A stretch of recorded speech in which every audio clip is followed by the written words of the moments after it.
DISE पर बैठे हुए मेरे मित्रगण और इस सभागार में उपस्थित सारे साथियों, सारे लेखक और पत्रकार साहित्यकार बंधु,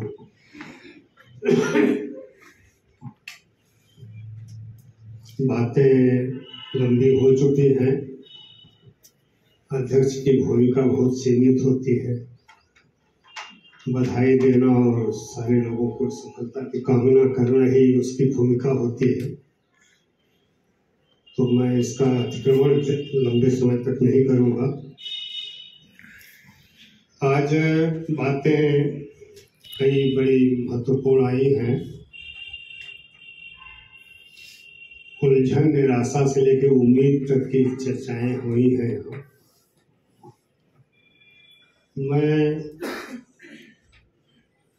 आज के इस सम्मेलन में आज के विषय पर अपनी बात संक्षिप्त में रखूं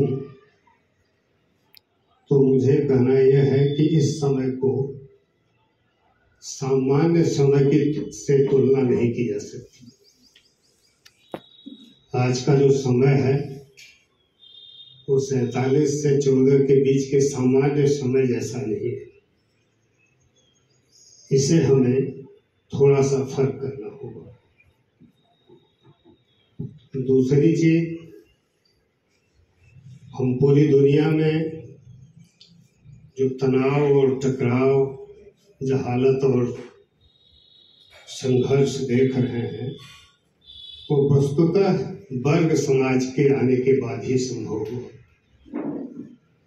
वर्ग समाज के पहले जो कुछ भी रचा गया है वह एक अलग चीज है। लेकिन जब से दुनिया वर्गों में बटी है तब से दुनिया का संघर्ष और उसका टकराव एक दूसरे पैमाने पर होता है, जिसकी अंतर्वस्तु और गुण दोनों अलग हैं।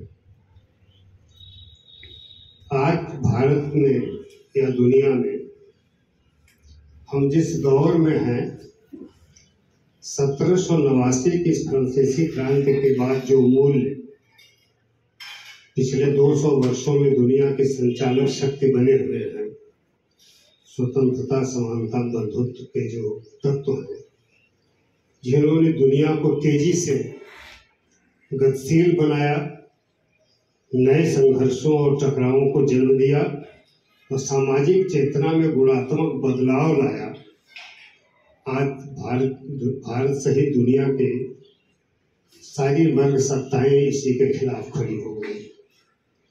वो चाहती है कि इन मूल्यों को सामाजिक जीवन में जो इनकी पकड़ है, जहां तक ये गए हैं, उन्हें धो पोंछ करके साफ कर दिया जाए। हम उसके बाद की दुनिया जो पेरिस कम्यून तक आती है या सोवियत रिवॉल्यूशन तक पहुंचती है, अभी तो उससे लड़ना उनका तो लगातार जारी रहा ही है, लेकिन वो फिर वहां पहुंच गए हैं जहां से वो जन्म लिए हैं। जिस क्रांति से इनका आधुनिक राज्य का जन्म हुआ वो उसी के खिलाफ लड़ रहा है। तो मुझे कहना यह है कि मैं लेखक नहीं हूँ, साहित्यकार नहीं हूँ, अच्छा पाठक भी नहीं हूँ, श्रोता अच्छा हूँ। मैं चीज़ों को सुनने की कोशिश करता रहा हूँ, साथियों से सीखने की भी कोशिश करता रहा हूँ। एक बात यहाँ बहुत स्पष्ट है, शहर के मालिक का चरित्र बहुत बदल गया है। उसके पास 1000 हाथ हैं, 1000 तंत्र हैं। इस सभ्यता के पास 1000 किस्म के अदृश्य अस्त्र शस्त्र हैं, जिससे वो मनुष्य के ऊपर अपने नियंत्रण को कायम करने की हर संभव कोशिश करता है।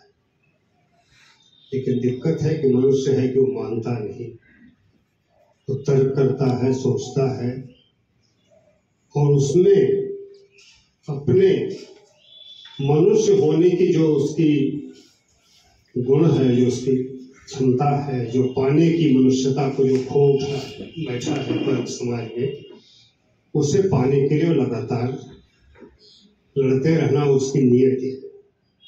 नियत से दुख भोगना या कष्ट झेलना नहीं, बल्कि नियत उसकी लड़ना भी। आज के समय में आप विभाजन उस तरह से नहीं कर सकते जैसा कि पहले होता था साहित्य में। आज साहित्यकार कोई और होगा, कलम किसी और के हाथ में होगी, नारा कोई और लगाएगा, सिद्धांत कोई और गढ़ेगा, यह युग खत्म हो गया। वस्तुतः आज ये सारे काम इस दुनिया में एक ही आदमी को करना है जो मुक्ति के लिए लग रहा हो। हम जानते हैं कि 1923 में जब फांसीवाद इटली में आया, फांसीवादी जो सत्ता आई, जिसके बाद जिसकी आज प्रतिछाया हम भारत में देख रहे हैं, तो ग्रामसी को सिर्फ लिखना ही नहीं था, या उन्हें सिर्फ कम्युनिस्ट पार्टी का सेक्रेटरी ही नहीं बनना था, उन्हें वो सिद्धांत भी गढ़ने थे, वो अस्त्र भी गढ़ने थे। और उस जेल में ही दुनिया का संभवतः 20वीं सदी की सबसे महत्वपूर्ण रचना अस्तित्व में आई, प्रेजेंट आई। तो आज का दौर यही, आपको सुविधाजनक कलम कापी लेकर के किसी अपने लेखकी कमरे में बैठकर लिखने की संभावनाओं पर अब बहुत आश्वस्त नहीं रहना होगा। यह स्थिति बहुत दिन तक आपको मुहैया कराई जाएगी या बनी रहे। आपको इससे आगे भी जाना पड़ सकता है, जुलियस फ्यूचर भी होना पड़ सकता है, और शायद भगत सिंह जैसा जेल में भी कुछ जाके लिखना पड़ सकता है, कोई दस्तावेज तैयार करना। आज के संकट में हमें समझना यह है, कल आपने देखा होगा दिल्ली में जो कुछ हुआ है बदलाव, उसमें आपदा से आफत, विपदा से जो आफत तक की यात्रा पूरी हुई है, विपदा तक जो हम पहुंचे हैं, जिस आपदा को हटाने की बात हो रही थी और जो विपदा शुरू हुई है, वो किस तरह से अहंकार भरे ढंग से लोगों को मूर्ख, अज्ञानी और न जाने क्या क्या कह रही है। बिल्कुल पूरे भारत के उन सारे लोगों को वो मूर्ख कह रही है, नासमझ कह रही है और धूर्त कह रही है, बड़े साहस के साथ। जबकि हम जानते हैं, ऐसी बात आई कि 100 साल में भी उसने भारतीय समाज के किसी सकारात्मक मूल्य का सृजन नहीं किया। आज जो सत्ता में है वो न भारत के पुनर्जागरण के प्रतिनिधि हैं, न नवजागरण के प्रतिनिधि हैं, न राष्ट्रीय आंदोलन के प्रतिनिधि हैं। ये भारतीय समाज के सबसे नकारात्मक प्रवृत्तियों के प्रतिनिधि हैं और अपने जन्म से लेकर आज तक यह कभी पीड़ित के पक्ष में नहीं रहे। सही बात। इनका इतिहास ये है कि यह हर समय दमनकारी ताकतों के पक्षात रहे हैं, उसी विचारधारा के पक्षधर रहे हैं।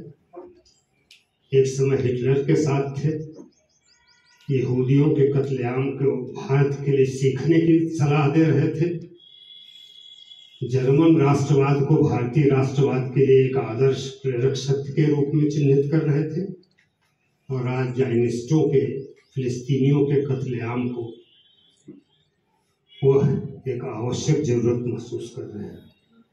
और जायनिस्टों के साथ कि कभी भी पीड़ित वर्ग के साथ नहीं है। भारत में भी इनकी पूरा चिंतन प्रक्रिया जो है, आप जानते हैं कि मनुस्मृति को कैसे इन्होंने काशी हिंदू विश्वविद्यालय के छात्रों को सिर्फ उस पर पाठ करने के सवाल पर जेल में डाल दिया। जी। यानी उनके लिए वो इतनी प्रिय पुस्तक है, वो आदर्श दर्शन है, संहिता है, जिस पर बहस विचार विमर्श भी वो स्वीकार करने के लिए तैयार है। सवाल क्या है? हमारे मित्रों के दिमाग में बहुत सारे जो सवाल उठे हैं, तो मैं संक्षिप्त में ही भारत में जितनी चिंतन प्रक्रियाएं हैं, एक का प्रतिनिधित्व कांग्रेस करती है, जो गांधी जी के नेतृत्व में शुरू हुई और लोकतंत्र के एक समावेशी मॉडल के रूप में जो यहाँ आई, उसके सबसे पहले उसके निषेध को तेलंगाना से शुरू हुआ था जो, और समाजवाद की जो परिकल्पना थी, जो एक आधार था, उस रूप में वो सामने आया। लेकिन यह चिंतन प्रक्रिया और यह संघर्ष शायद एक मंजिल पर जाकर के ठहर गया। उन कारणों पर बात नहीं है, लेकिन आप देखिए कि हमारे देश का सबसे बेहतरीन हिंदी साहित्य 30 के दशक में आता है, जब आजादी का संघर्ष किसानों मजदूरों के साथ मिलकर के नई ऊंचाई पर पहुंचता है, तो प्रगतिशील लेखक संघ का स्वर्ण युग शुरू होता है, जो 52 तक चलता है। उसके बाद भारत के आजादी के बाद लोकतंत्र के निर्माण की प्रक्रिया के दौरान पहले मोहभंग में ही 67 में भारतीय समाज टकरा जाता है, उसके अंतर्विरोध सतह पर आ जाते हैं और मूल अंतर्विरोध नक्सलवादी के रूप में आपको दिखता है, जो आज भी कल भी प्रधानमंत्री कांग्रेस को कह रहा है कि अर्बन नक्सल की भाषा बोल रहे हैं। चाहे आप उसके खिलाफ जो भी सोचते रहे हो, नक्सलवादी के उस संघर्ष के खिलाफ, उसके रणनीति राजनीति के खिलाफ, लेकिन जो सवाल उसने उठा दिए थे, उसने लेखकों, साहित्यकारों, सामाजिक कार्यकर्ताओं की एक बड़ी फौज खड़ी कर दी थी भारत में। और शायद आज के जो आधुनिक साहित्य के बड़े आइकान हैं, उससे कहीं न कहीं प्रेरणा लेते हैं, चाहे वो धूमिल हो, गोरख हो, पास हो, चाहे आप जहां भी जाए, तो संघर्ष के बीच से ही वो आते, उसी की रोशनी से वो अपने को रूपांतरित करते। अब उसके बाद जो संघर्ष शुरू हुआ, मैंने जो कहा था कि शहर के मालिक के 1000 बाण हैं, हरिओम जी की कविता है, तो उसका मतलब क्या है? फिर उन्होंने इसके जवाब के रूप में जो भारत के सामाजिक अंतर्विरोध थे, जो आज नूर साहब ने उठाया, भारतीय समाज में ये चिंता थी, संविधान बनते ही बात आ गई थी कि अगर इस द्वैध को नहीं मिटाया गया, सामाजिक जो असमानता है, अगर ये चलती रही, तो हमारा यह लोकतांत्रिक समाज शायद बहुत दिन तक जिंदा नहीं चलता। तो वो अंतर्विरोध को तो आ गया सतह पर, एक वैचारिकी लेके आया। वो वैचारिकी 90 के दशक में मंडल के रूप में ठोस शक्ल लेती है, या बहुजन की राजनीति के रूप में। लेकिन आज जो आपको धुंधलापन दिख रहा है, इस वैचारिकी के अंदर मौजूद लोकतांत्रिक प्रतिबद्धता का खींचते जाना।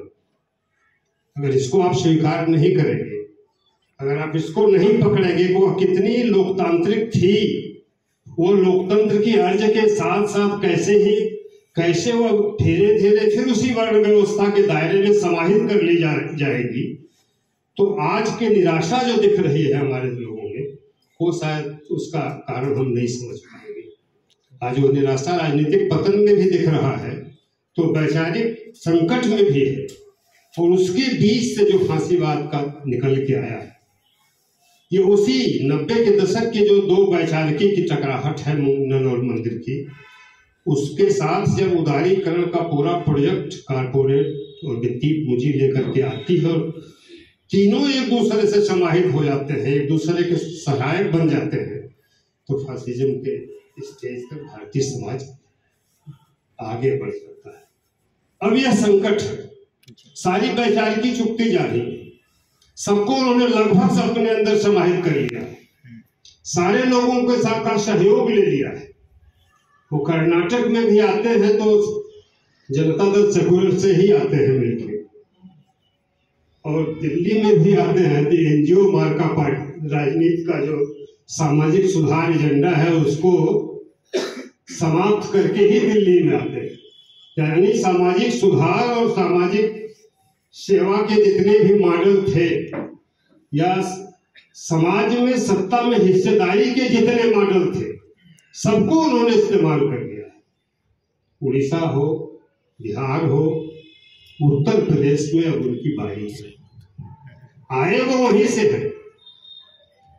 बहुजन वैचारिकी को सत्ता में ले गए वो खुद, फिर पिछड़ों की सबसे बड़ी ताकत को ले गए, इसके बाद होगा अब जाने की स्थिति में नहीं। अब बच क्या गया है जहां वो साफ साफ लड़ाई घोषित कर चुके हैं कि अर्बन नक्सल जो आइडियल विचार है उससे वह बार बार अब उसी को अपना सत्र बता रहे हैं। ये है क्या? सवाल कितना खतरनाक है अर्बन नक्सल। ये मांग क्या रहा है? ये तो बराबरी की मांग कर रहा है, जो अभिव्यक्ति की आजादी की मांग कर रहा है, ये सामाजिक न्याय की मांग कर रहा है, दलितों पिछड़ों के सम्मान और गौरव इज्जत की मांग कर रहा है, उन्हें समाज में उचित सम्मान की मांग कर रहा है, यही तो कर रहा है। और अब यह उनकी जिम्मे में चला गया है, अर्बन नक्सल के साथ टैग हो गया है। तो ये दौर है।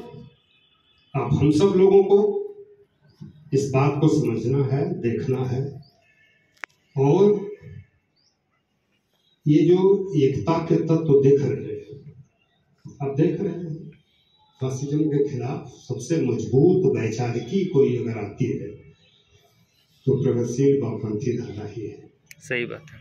तो उसकी मतलब वो कहीं से विचलित नहीं हो रही है। और यही नहीं, जिसे सबसे बड़ा शत्रु के रूप में कांग्रेस ने एक दौर में लिया, उन्हें खत्म करने की हर संभव कोशिश की, समाहित और बचा लेने की कोशिश की, आज उसे भी रूपांतरित होने के लिए मजबूर कर रही है। आज का जो उनका लीडर है वो जिस बात को ले आ रहा है वो है उस दबाव का कारण है, दबाव के ही कारण है कि वो जानता है कि अगर आज इस फासिस्ट सत्ता से लड़ना है, इसका मुकाबला करना है, जो कुछ सब कुछ निगल लेना चाहता है, मानव के जीवन के जितने भी बेहतरीन मानवीय और सुंदर चीजें हैं सबको खत्म कर लेना चाहता है, तो वह भी सोच रहा है कि हमें कम से कम इस तरह के विचारों के साथ तालमेल करते हुए एक लेवल के ऊपर से ही सही, लेकिन एक वैचारिक रूपांतरण के लिए जाना उसकी मजबूरी है, व्यवस्था है। आज की यह स्थिति है जो हम कल की घटना के बाद जहां पहुंचे। हमारे लिए चिंता का विषय यहाँ है, जब हम जनवादी लेखक संघ के इस जिला सम्मेलन में हैं तो हमें इसको समझने की जरूरत है कि आज के दौर में हमारे लिए संभावनाएं, चुनौतियां और रास्ते कहां से निकल रहे, तो उसी रास्ते से ये चीजें आ रही।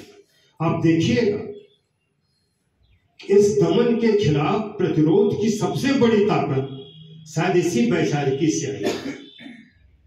चाहे उमर खालिद हो, चाहे वह चंद स्वामी हो, चाहे सुधा भारद्वाज और गौतम नवलखा से लेकर के दलितों के चिंतकों, दलित चिंतन के सबसे बड़े आज के व्यक्ति आनंद दुबे, जो खुद अम्बेडकर की वैचारिकी को नया आधार दे रहे थे, वो भी उनके जद में आ गए।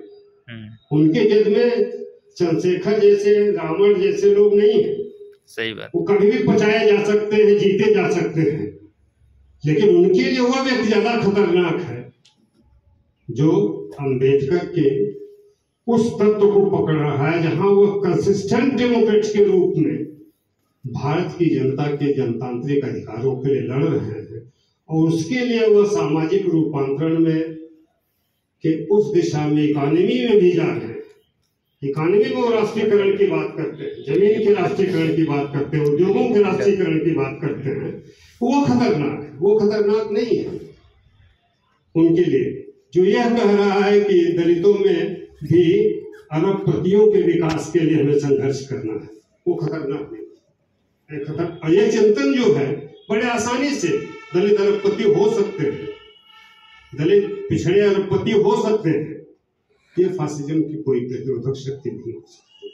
तो आज चिंता हमको यहाँ है, लेकिन हम किसी अलगाव के आधार पर नहीं कर रहे हैं कभी। हमें इन शक्तियों के अंदर भी मौजूद जो आकांक्षा है लोकतंत्र की, जो लोकतांत्रिक आकांक्षा है जो उनके अंदर मौजूद है, जिनमें मौजूद है, उन सबको समाहित करते हुए एक व्यापक प्लेटफॉर्म की तरफ जाना होगा। इसीलिए हम सिर्फ जिसम जलेस या प्रलेस तक ही चीजों को सीमित नहीं करना चाहते। हम दलित लेखक संघों से लेकर के आदिवासी और क्षेत्रीय बोली सांस्कृतिक धाराओं को भी एक मंच पर लाने के लिए हमें लगातार प्रयास करना चाहिए। हमारी कोशिश होनी चाहिए कि इस तरह के विचार विमर्श में उनको भी शामिल किया जाए, जो उनके भी प्रतिनिधि हों, उनसे भी संवाद किया जाए। उन्हें अलगाव में ले जाने की जरूरत नहीं, हालांकि उनकी सीमाओं को समझते हुए भी। तो आज मैं सिर्फ यह कहते हुए कि यह दौर जितना कठिन है उतना बेहतरीन भी है। यही तो आपके परीक्षा की घड़ी है, यही तो माफी न मांगने वालों के जो उत्तराधिकारी है उनके परीक्षा की घड़ी है।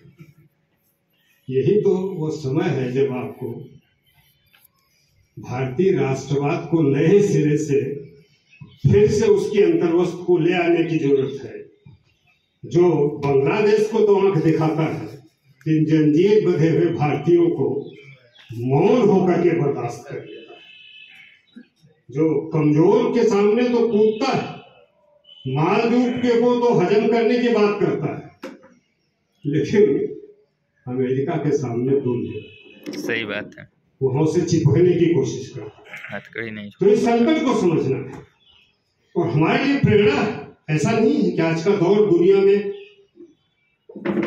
आप कल्पना करिए 7-8 किलोमीटर चौड़ा 41 किलोमीटर एक पट्टी है गाजा की, जिसपे 5 लाख टन बम गिरा दिए गए हों, कुछ भी बचा होगा वहां, लेकिन मनुष्य बचा है, मनुष्य की जिजीविषा बची है।